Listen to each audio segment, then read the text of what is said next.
Can you tell us about, DanRam today?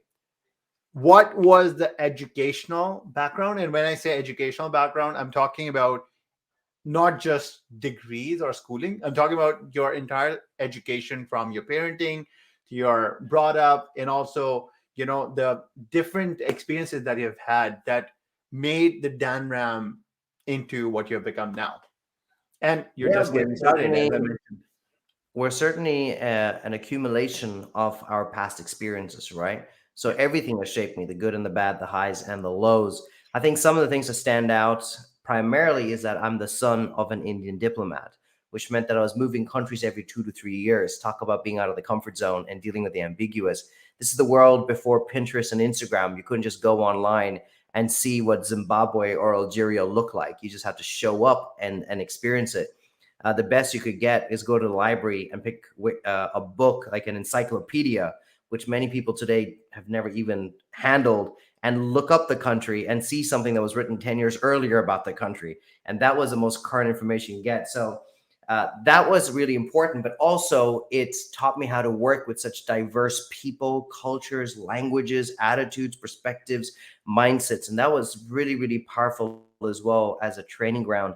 I went to international school, so diversity and inclusion has always been very important topics to me because it's been my only mode of operating. I've never had another way of being in a homogenous society.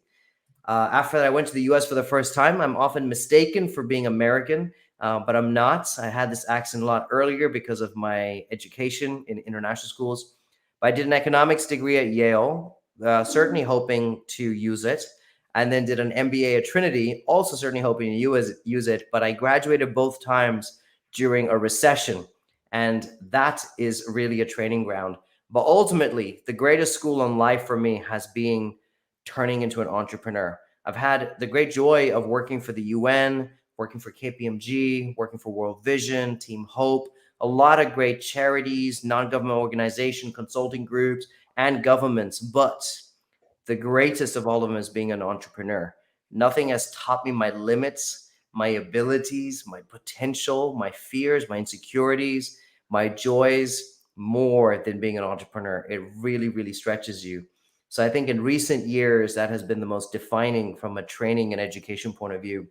But honestly, as an introvert, I am constantly observing and learning. I think I spend a lot of time just watching, looking, listening, asking questions, and seeking truth and seeking ways to grow and learn. So, yeah, I think life is about constant learning. And those are some of the salient points along the way that have helped shape me into who I am today. Breaking the rules, I don't need you, I got my own bag.